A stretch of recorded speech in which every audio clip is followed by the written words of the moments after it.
No sia boade shima ma ye mamu nyina adwo ye mo akwa abado ba Adom TV no sia kase so ye mo official panso de wo eba ye kase so anwumre nsem asie na braso sa wotibie sa Adom kase oko Facebook/Adom TV akase no wo ho Go TV 176 DSTV 280 ensam ne do so ne to dwa wo mu bi ya wo betie ni aban so no an kan ye ise de wo boa enti pension funds bia ni ho wo yini nyina de a free debt exchange program na okaye no oyi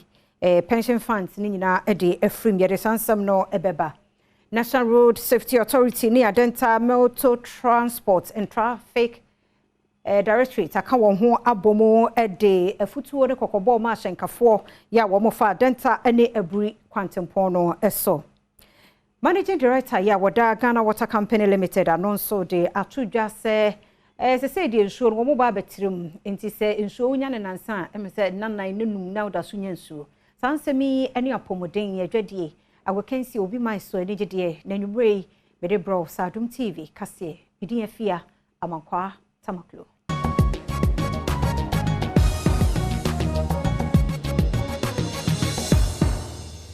edase mo akwa babie mafia ni die kwan sitie se den samni nchiremo ankasa etie aban esa asema wokan ye se debt exchange program ye betiti sika binom ni ade na pension fund for womo ehemu bi se de aban no so no an kan watwe ne ho ade afrim anaso wayi ade afrim aban ne mpanifo ahodo hia it is organized labor Ministry of Employment and Labor Relations Finance Ministry National Security Ministry no anyone e ka bi womu nyina na womo ehia ya womadwendwen sansemi ho Adom TV etwaso. Obviously, the issue of exempting pension funds from it is at a cost, and we have committed government and labor, organized labor, to work together to ensure that we find means of plugging a hole that should ensure that we return to the 55% threshold. And I think that we are all committed to, because we know it's important to lead us to a board agreement so that we continue with the success that we have. But really, in the spirit of Christmas and the partnership that we have, we want to thank everybody who participated in this on the way forward. The government has done its part with the SLA. Parliament came through very strongly yesterday over the SLA, and then Labour today is also showing an accommodation not only to receive the exemptions, but to also work to make sure that we restore to debt sustainability. And we thank you for that. National Road Safety Authority, any Adenta Motor Transport and Traffic Directorate, no MTTD, aka won ho abomo ede kokobo ne afutuo ma hyenkafo ya wormo efa Adenta ne aburi kwantempon no so sebeya afi kwada wie ye ne afifoforo mu no ye bebo ye ho ban afri nkwanhia ho Adom TV etwaso. National Road Safety Authority for any MTTD for one more Adenta aka wontuma aboano ende eye nkyerɛkyerɛ ede ama eye ahyenkafo a one more enam eye Adenta eburu kwan yi eso wonimu kyerema ebra bronya bre ebeyi one more ye nkyerɛkyerɛ ede ahwɛ sɛ eye nkwanhyia wodo esisi wo ya kwan so no eso bete afi anase ye nya bikura ni apromte ye ama ya ba ha ye be sa sensitization ni MTTD for be sa operations wa wonim season e wo mu afinaso bronya aso na nim sem pempi na duru bronya time na accident bebre esisi say this is the time am for make merry and mo no monsan mo pentem akwa ba fa passengers akwa ba nti ya na ntoboase any driver for no afem nti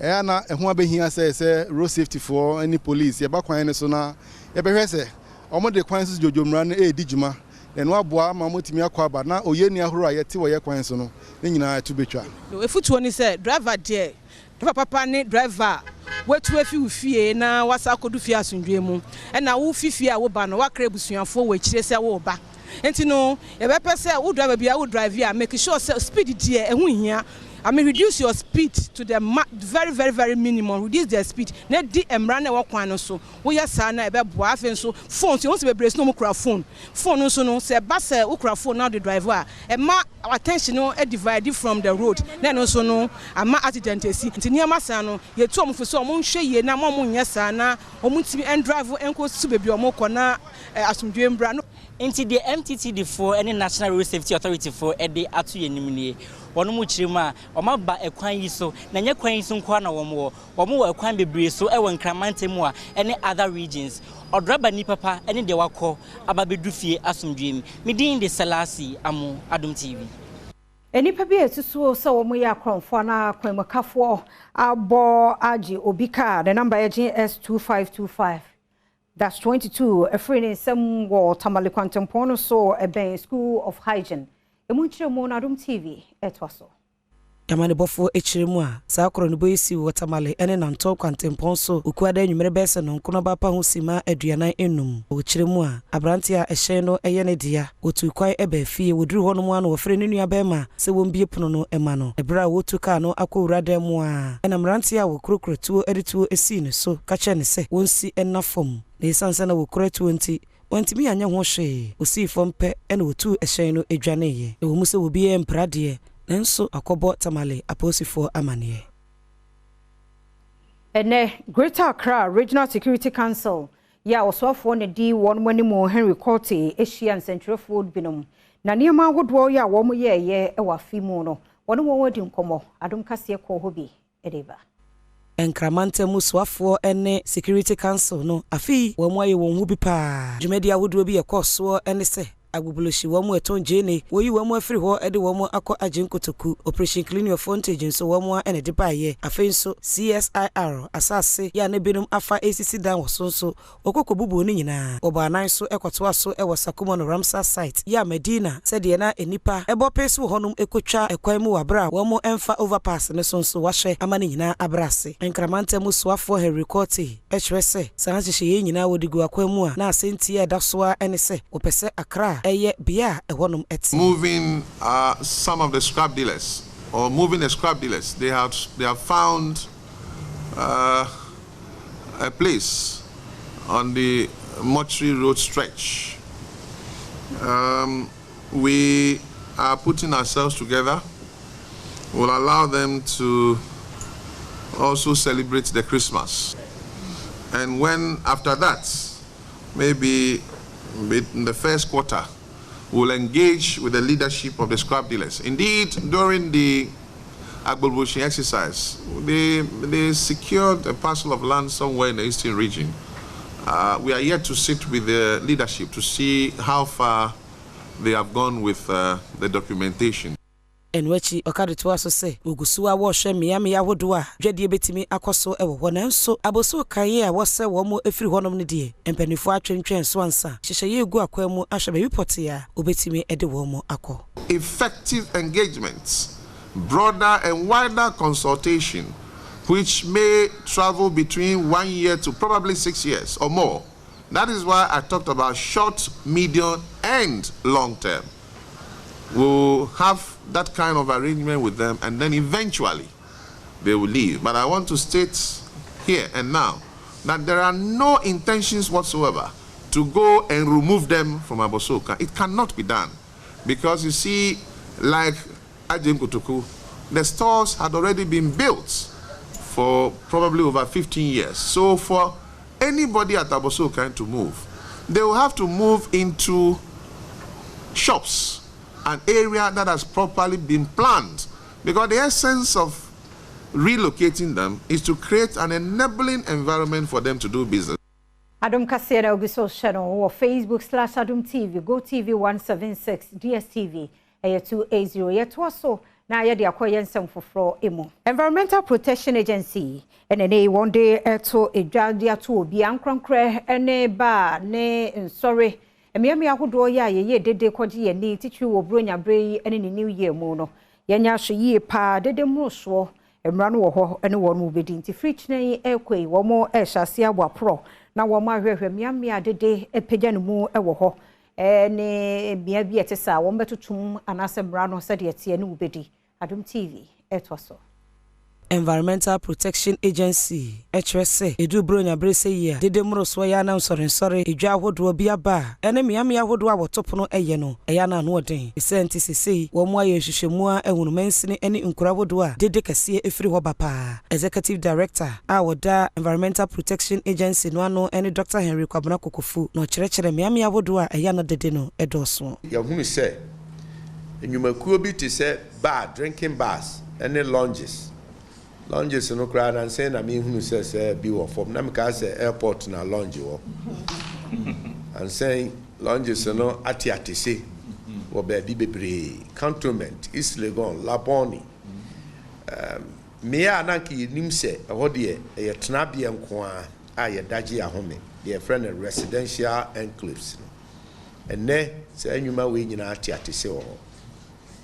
bio esum ahodo ensori dan mu dwumadi ensuso eka ho bi papa ye bonyum na ye dede na eye se ye besum nyame ana ye be ye sum nanso ye ne de ha afoforo nsuso asum wie no eno nsuso enye nyamsom emakwan emra makwan enwechi okadeto aso se sisi wo bete wo mrantie agumontene so na efrifia da wahase ahwe miamia wo mu dede no ano eden ya wo bu emra so na emra no atwe wo mu aso Environmental Protection Agency ye ne empanifo ya dwene ho se ye beye ne ayefre no rapid response teams all the regions na beye adwuma kese papa nkran krodua mu ha your compliance and monitoring department Ira George Amwako eda no volunteers be kan ho na ya watch penifo a deputy director say we nyina ye involved na yankasa nso na ye involved na ya hwese dede yo ebebrase papa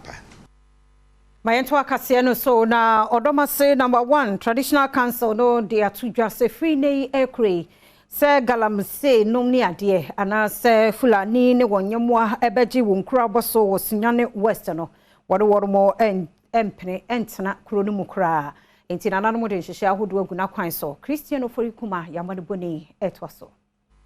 Odumfo Dr. Kwesia Preko Otosomiensa ya oyo hino wo Dumase number 1 traditional area HRS said ye galamse say wo mo sase e wo mansini ne mu no ha adwene wode kokobo ema ahemfo nketo a wo mo ene galamsefo eye kanana ma wo mutimbetu afomagudie e wo kuro no eso se wonhwe yie sanse sisi nananom eni abre a wo bibi a wo be kyere no no obema mra no ene nadi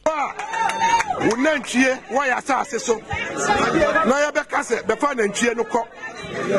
ya be so da no wan fa nanchie no mia meto aboba ama therefore no ma ko nanchie ni nyina free asase mesra mo se wo mo meka ho wo mo meta ya ti wo mo mfa sumase nkoji obia sika no fa nanchie emegu ya asase so no fa mesa ya asase ya tumasefo ya yakuyafo ye do ye didi anantwie ne begu ha wo mo ba wi aduade ase no ye ma ho kwan masa ade ne enkoso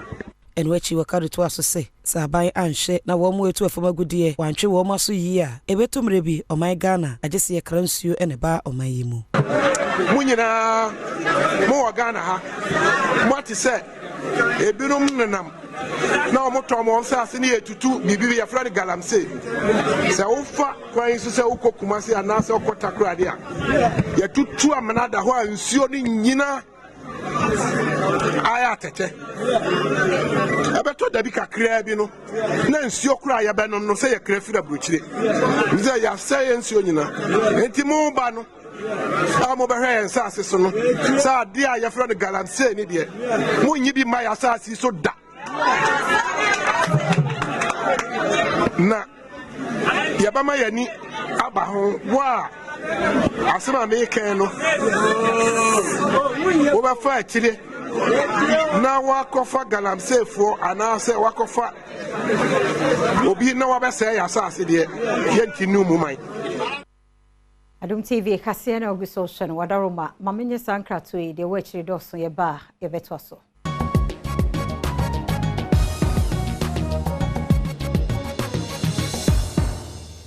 Yada si amwakwa bebie me Adom TV kase na oguso hwa ne yede mokọ yensam foforo emu na adehia wo mo wo edu kofi wa apa west achievements no wo poyemantem mo sene wo mo kwan no netibia mu no enye ntimpenfomra na wo mo meye ema won fi se se wonya pade gi adkra bi nso enkwa efri wo no mu ntimpenfomra emedi hu dwuma mfama wo Omanfo wa dukofi echwese said the woman quiet tia pansam no ha adwene pa wotwem sese ya pemfo wonu mu etwi moto ekuafo ene esukufo a wo mu ekosukuu nyina no akwani abedi enhyeda enkoso Adom kase ya mane boni kwasiazo ekokro no so ene ohina owo edukofi na edu ojobi a odikan etwetwe enkomo wode tudwa se sanse ekwan no enyenti wontimi mfa yarofo kora enkonkoduru ayresabia entem ekwan ne de help ye mayen because aduane a wodi fia kwa adesu ni nkro ahoro so no menkame ya be se 80% efi ha na yen kwan a ayese so no ya kan fi be 3 years ni or more 1 year hwe mayen na omo ema kasa etu anwea no so efa so na ese no enti na kase ha na ye ho no me se mi yusuka me ko ba ko na me ba me yusuka for passenger yo hine me ko bia buri anatema na me ba me se me ko shop nti kwan ne de bibia ha ya adwen pa enwachi omanfo bi enso ene yamane boni twetwe nkomo e de won hawo etuja kwan ya sei enu nti ahaya kwa da sukura fe nte se wogire ne wogiyen awo kan yen kura ye bre ne be benya ka kura kwa ye bedu ne bu abewa kwala na kura na wa afrim na obi wo ho yare enu nso kura pe card na akwa unya enu nti na wa afrim nti esraban so hu ye mobo MPC ne ba wo kan fefefe se wo beboa ye nso wo ba wo mwa yen mayen wusu anwo akwan emu ensam na sunwane kobedi akwan no emre bi atwam na nyekra wo mabo aban ne ma nanso enne nipa ba ko contractor bi ankasa afa to no ho so asese wo di hu dwuma ma wo Adom TV kase edeba sunwane de kwachira ekwan kwansini dunso nanko wo hwekwan se afempinu ne aduonu mu ena contractor wo de contract ama no ebetimi awie nanso emfie mienu echini enyade ekwan wawie a emfuturo eneku omanfo ne sanse emfuturo efri ekwan so ba eha omanfo na eja wo mu yade enti contractor Alhaji PMC ya woda PMC Construction Limited ano afato ne ho so a wo tuatua ekwan no esubi ama omanfo ochirese abribia wo befa kwan yisu no hu se ehye ni bia sei esi hono mu a eyade akoyo hawpa ne senti ono ankasa edi ni botom sika ehye no aye ama omanfo a wo mu ete chira ani sunyan aha ese na kanko kama ndi mo hana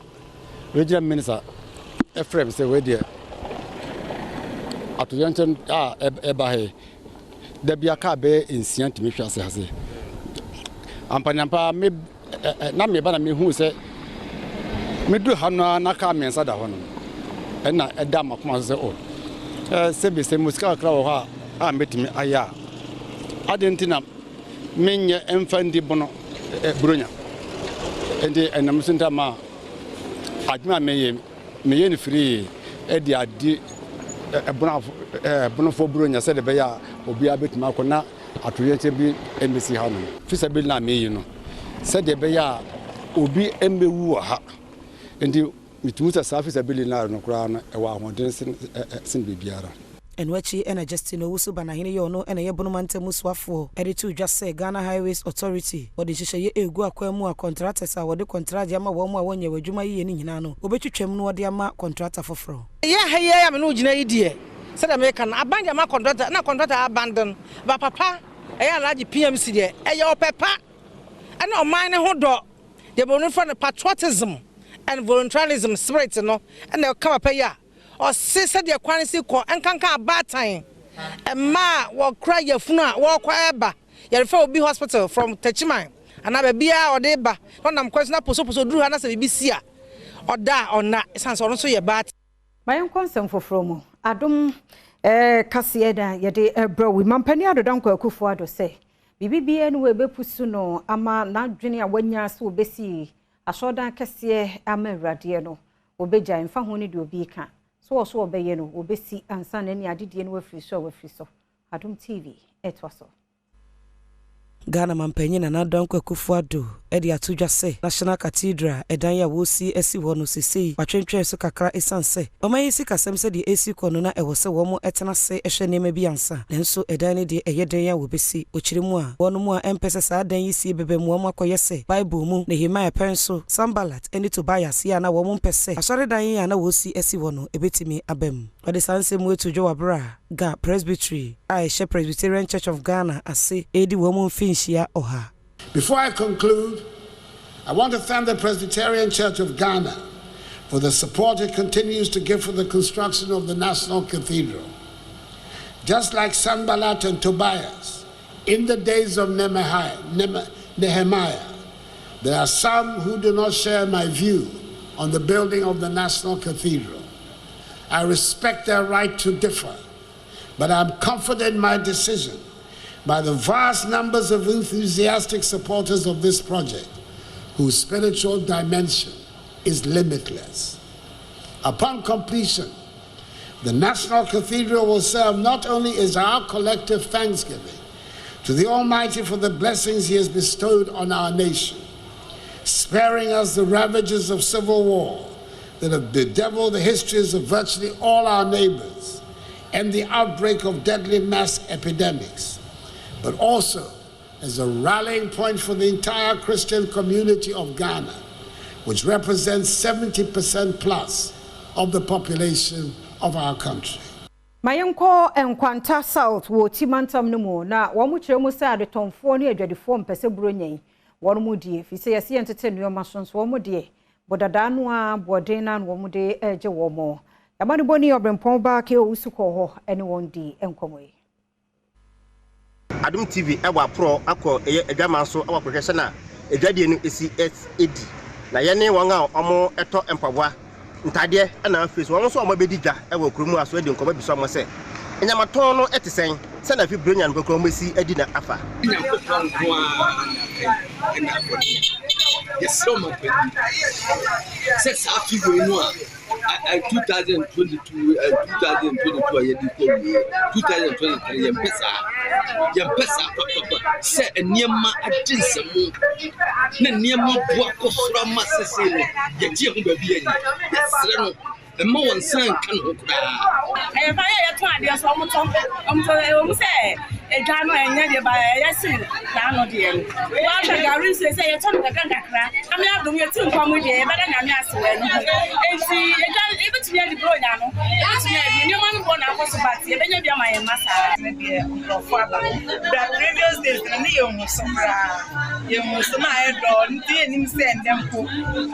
betumi aye se nti rade ne da na se de emu ye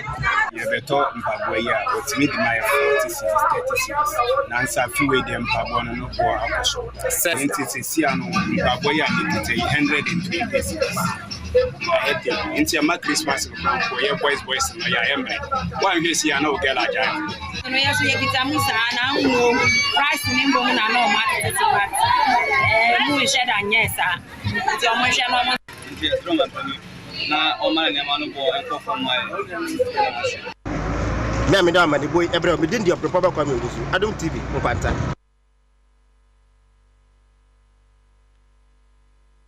Nene ebeko Western Northern so danan makuafo ne yede won di enkomo e fi se kuafo wo mo hawo kese pa ya akade no a wode edo won ba ye anas wode won fudie no ebi mo nso da ponko a eso mo tena so de koba no ya na ye wo mo hawo nenso ne edwumako bi enhya ba ase akoho akoye kuafo yi adoya Adom kase etoso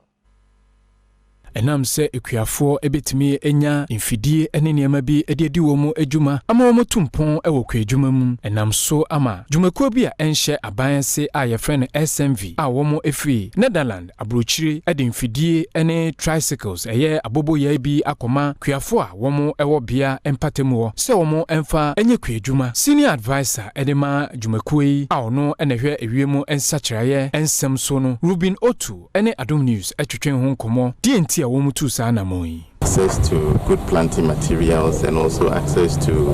inputs has become a difficulty to the farmers. Not just any input, but Cocoa Board approved quality inputs to farmers. And getting those inputs to farmers has also become a challenge. because it's capital intensive and you need farmers to be well organized in order to access this. We have found the Cocoa Farmers Union to be well organized because they've been operating such input shops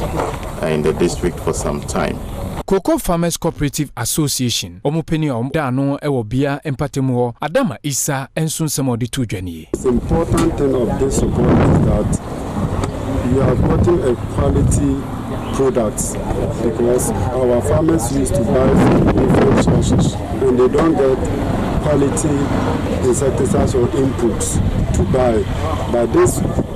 input is very quality, so our farmers is assured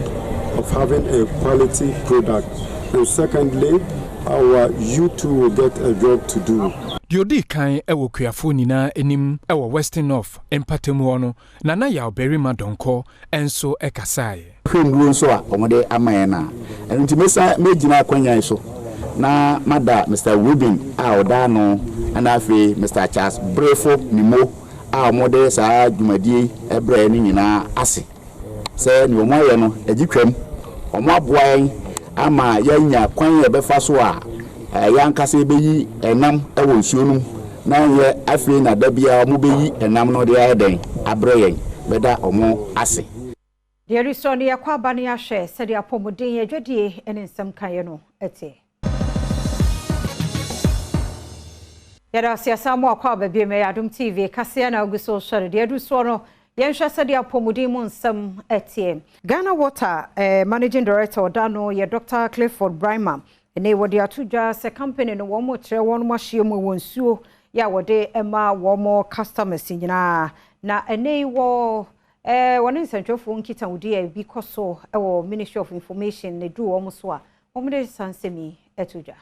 Managing Director de Ghana Water Company Limited GWCL Dr. Clifford Brima ekasa ewon sentrofo nhyiemu ase no wodi tudwa se womo ahyase eye nsu a womo edeba abontin ama omanfo atobi anom wokyeremu se nsu ya womo ayi etise de omanfo eko stores ahodo ekotobi ewo bag mu ne de wotoa mu no enum bi na womo nso eye ede aba we de eho ti na ye krogin a ebeboa ama omanfo enya apomuden papa. So we started production in 2018 and we've upgraded it. We started with just 3,000 bottles per hour. Now we are doing 15,000 because we added 12,000 bottles per hour to it. And when you drink the water, because of where it is located, when you drink the water, I assure you Ghanaians, you will not drink any other water. It is where the water is, once the plant is sited. The water gets to Akosombo, is aerated because of the hydro dam. The sediments settle, a lot of oxygen in it. It moves to Pong, the same aeration. So oxygen, you take water because you need oxygen. Otua so se asoye no ede abefo mfidie egu akwan mu a ekwan a womo efa so eje womanfo esika ewo nsu a womo edidi wono ejuma ewo woni fie ene me ahodo no sese no womo ahyemu kina. Now we have improved the electronic billing system that actually started in 2015. There's serious improvements on it. And so you can see the POS there. We are piloting this in Accra, Gama region here, where you pay, you can use your card, you pay, and instantly you get your receipt.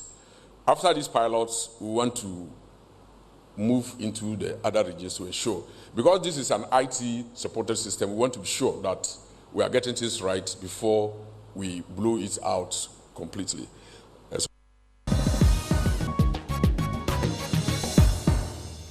Men twaso ma yenko se de adwadie mu nsam no te na afitafo ye wa chimota overhead nso se de omo nkonko bobusia bi en free banks ene obia ho se omo didi bronya fi se wan hwe ombedi bronya ne bewie no na sika no ko omo anya antue nwie praise also siedu Adom Church etwaso Oman Ghana has said a feno esua omanfo ekohia ebusua na womo akọ asori akoda nyame ase womo nso ekabom enua enuane edi ebi nso ekodwom ekoto ntade ema wono ho ene womo ema na sene omanfo eye nhihye sen kafe we bronya no womo bedi no ankoba ne saa enam se na sikasem ho ayedin we na omanfo bi a womo ene Adom News ekasa ye wa Adom Trotro so ede betu dwa se womo de ebeye din de amom se womo ebekobo besia ede di bronya womo akire mu se so mo kobo besia ede wenam agi woneni bronya yi na se edru afefufuro ma eka ebeba beda ho no ebe menium womo entimi entua ebi mu nso so omo ne Adom News atwetwe nkomo no akire mu se womo de womo ya ahoboa se womo ebekobo besia se ye bank ana se womo namfofo mo no mo de di bronya yi bronya eba na se mesen kobo besia edi aba be di bronya me ne me yire ne me mba menye Onyankopon no ana hwe nipa bronya na eba na enye bronya nko an so ni se wani di abewu se dani dan nyina se sika kro ni wa yididi nti nye se chinchina na chense mini bia me kobo bosia se kobo bosia na me di bronya e bebie school ngwara wo secondary school fo nyina wo na omba beko ti bosia na kobo ya me di bronya ni wie ne e ba betweme omba da ko school ti me de bosia bokra nka se de mani nye ho nyame one hwe nipa eno so nti na wo so bronya ne beba afi beduru a ese bobo bi kakra no se we nko ade akoko ne mo de me ne me yire ne me ma e betimi ya den anoa ama bia obi kra wo ye fi okoya ya mani bi so bosia so bono ne dida so a ense mfa so bia ni so an se ye adwuma te gusu ye adwuma ko nyakoma pese ne woni munyam aka 2 days na se na 22nd bosia no de me nie metim bia metima abo mehwe ma ho wode a metima afa na ma ye na ama enkola no so ani agi wo fie so bronya no to ne wadi na obi ahunu say yes bronya no wadi ubana wo maye omo ya embo na omo na nam wonom dabre nu ame de menye sa petem wonom nyina na obi amra fie kura emedidi na obi ahunu say yes wadi bronya no de du so ne yagudie mo ensem fire lady etwaso Mama akwaba de ba agokensie so meve savonyo fa lady a trouble lady. This da papa bi na me den sem ne brasada enkoma Miss Goldie's boutique or Santa Maria Blue Kiosk me patro ko na kwoto wontare nyina bronye yi ene da foforo nyina benya ntare kama na bibia akonkan wono ene siesie me kama na me konsem no di ahye no so se former Kumasi Asante Kotokoti kokoso na nanomo e chairman Ora Herbert Mensa kwaku wodi nsem ya tudwa watch se GFF yi monhwe ni ye na coach fufa mba kofa no emamu nkofa coach bia keke se ye pegane ni agane ni mumpe coacha waye bipen na wamediso Ghana Black Stars. I really hope at some point we get an FA that sets the bar, the target so high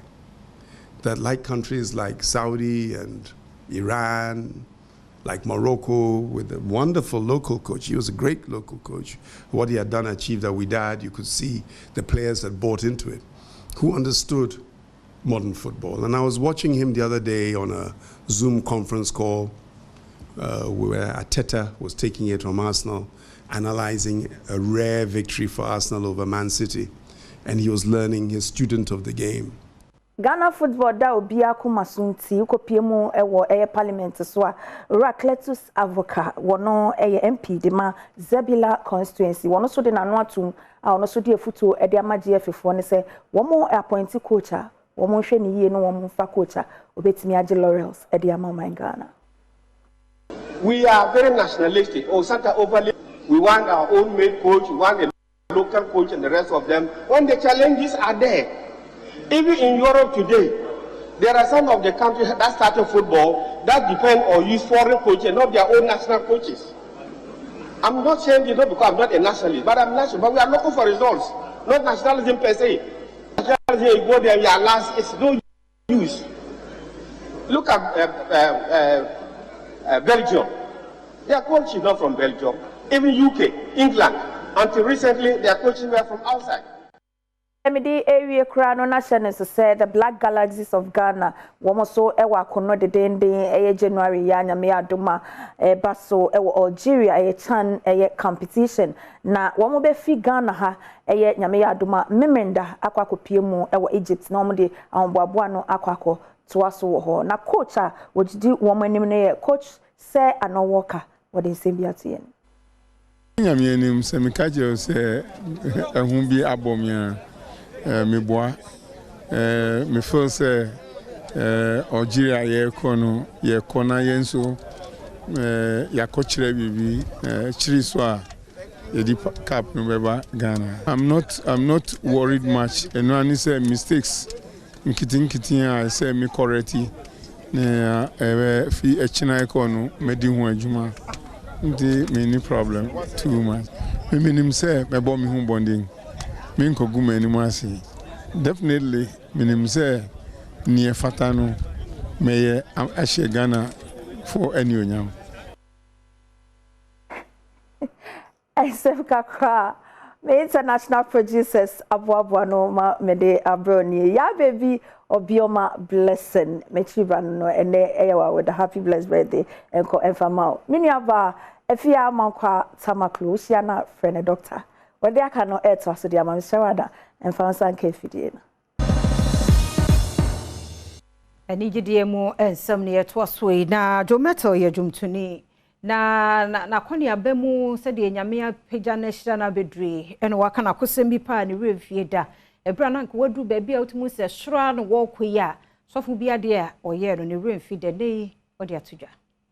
Gospel nyumtuni Jometla wabo enyum awodo emu baako ene kadosh ene Hit FM nsentrofo etwetwe nkomo ewo mu adwumadie so no wode tu wonanim ekwan a ofa so ebeji din de ofemu ene bebi asese wabedru wo kasa wo kyeremu se ne yonku bi efre no ewo na asori mu se wo metonyum emom na bra wo mo ekodu asori ho no osofo ana oda asori na no ehia Jometo ohwe nenim din na okase na brantie ade ofi se yebedi agro hana eno ana Jometo otie nsem asofo yi de betu dwa no ema na bamu ebuye abra na waya hoboa se na obesane nyum ede eguo amomanfo ede asa atontum nyame no ode neniwo ene dane ne ho ekofie. That thing was very significant in my life, that particular embarrassing moment. I think it had to do with the fact that a friend of mine invited me to a church and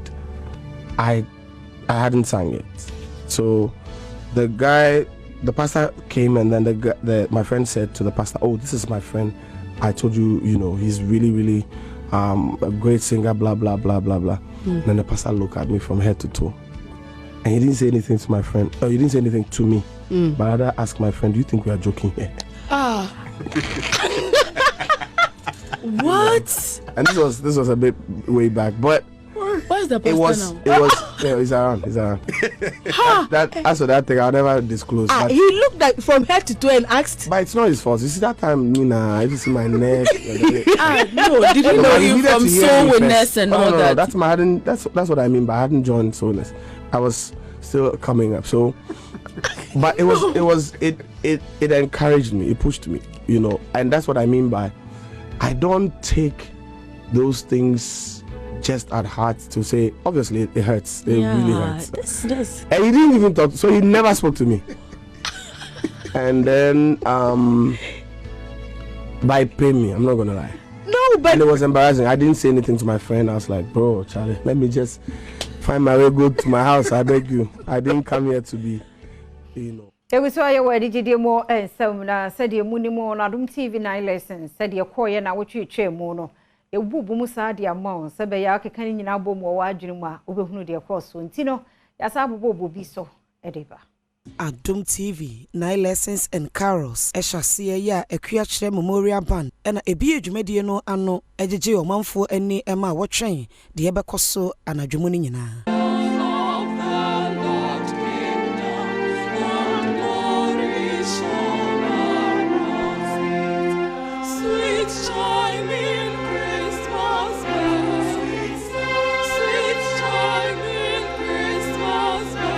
Adom TV 9 lessons and carols koswa empempi wono mo etai ebekan bible mu asem presenters ya womo ewo adwumayeko no emu enso afidie wode enipa awodro bi ebekan ho nyina eboa bomum ema adwumadie no fe enipa ibinum ene akua moako a ya wono ene yepenimpa woda Miss Golden Stool ano kebao enso wono mo a edinkunim ewo adepam dwumadie no emu bi presenters bi a ebabie ene akuma mamazimbi obri yebo afentem frem ekwecha oyi akwan ene Cynthia tema yebo ya wo mu nyina ekokenkan bible mu asem ema adwumadie no fe. And as waters to cover the sea. This is the end of the fourth reading. Thanks be to God. Na odwene ho se nchia bani aduasa na obofo no se no se nsuro Maria na wagye nyankopon ho adom. Dwumtini a wodi kan ede enwomto egu kwan mu eye moji na nenwom a woto ye no ekenya wo manfo honhom ewo nyamesom mu. Nyam Kenya kupo Yesu e me no na ma misro so I for him e bo nyachira Yesu e na wa Yesu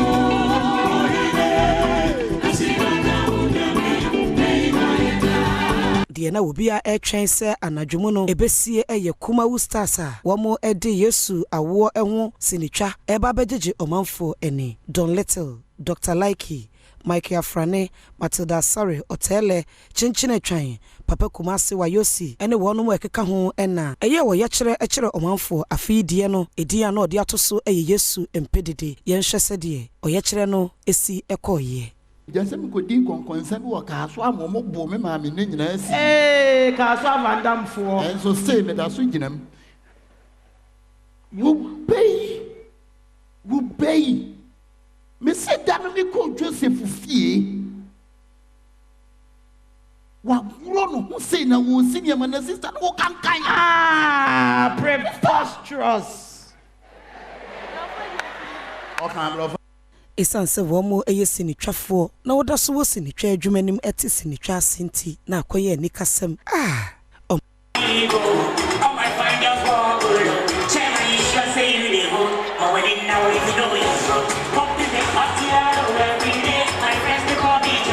Yeyine de koso ewo Adom TV 9 lessons and carols na sedie National Theatre ebo ma ema adwumadie no ekoso wano no Adom TV ene multimedia adwumakuo eda wo manfo aba ye nyina ase wo hwekwan se afeda sese ye besan so adibronye benso me da wase pa no obre no wadache ya wo de hwe kase no ha na brema kwan ne de asie din no ye fia amankwa tamaklo team no nyame hira mo papa adepache ne nkwa ho den wo ho a ye betwa so